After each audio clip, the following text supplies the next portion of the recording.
Hi everyone, welcome to this session on the subject of project scheduling and time plan. For the final step of your project's design, we will learn how to prepare your proposal schedule. To achieve this, we will have an overview of Gantt charts. One of the biggest parts of preparing a proposal is planning out the project details and developing your project's work plan. As previously seen, we have stated that work packages set up the work plan of the project through activities to produce the project's outputs. Once you have your list of tasks, you can start by estimating who will work on those tasks, how long they will take, among others. Creating a productive schedule will require you to consider which tasks depend on one another and what those dependencies are. A successful work plan is something that can be used throughout the life cycle of the project. It will be used as a means of progress tracking and help you direct the people working on the project. In this presentation, we will have an overview on how to further develop this work plan, utilizing methodologies such as the Gantt chart. You will also be able to define your project's milestones. A project schedule is built from the definition of a project work plan. This step was previously achieved in the last sessions with the development of a work package description table. From it, we will consider each task and their deliverables. You can start by putting the tasks into the right sequence. This is done through each work package leader. Then, you can add any dependencies or links to tasks in order to identify which task must finish before another can start. By doing so, you will build your project's timeline with rough estimation of the duration of each component of the project. As you learn more about the project, your estimates will grow to be more accurate. It may take several iterations until you are able to develop a realistic work plan. There are several good techniques you can use to make estimations, but for large projects, a top-down estimation is the most applied. The most widely recognized way of creating a cohesive work schedule is to use a Gantt chart. A Gantt chart is a project management tool that illustrates work completed over a period of time in relation to the time plan for the work. It can include the start and end dates of tasks, milestones, dependencies between tasks, assignees, and more. This tool provides a visual of the complex organization of the project and its hierarchies. With the build blocks and the determination of dependencies, a Gantt chart can provide control of your project's progress. It is through periodic monitoring that necessary adjustments throughout the development of your projects can be made. Gantt charts in general look very similar despite the programs.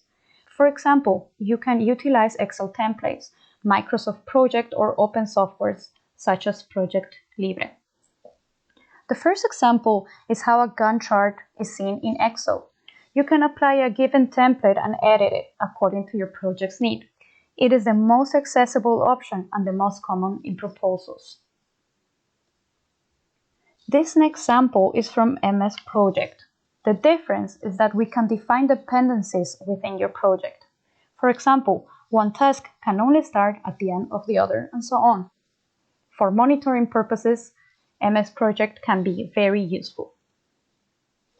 Finally, Project Libre. Similarly to the last example, we can visualize clearly the dependencies between tasks. This software is very friendly and easy to apply. In general, we can say that a Gantt chart typically includes two sections. The left side outlines a list of tasks, while the right side has a timeline with the schedule bars that visualize work. The last important step for your proposal work plan is to properly schedule your project milestones. Milestones may correspond to the achievement of a key result, allowing the next phase of the work to begin. They act as a point in time of the project where you can look back and review your success and progress towards your goal. A milestone may be a critical decision point in the project where, for example, the consortium must decide which of several technologies to adopt for further development.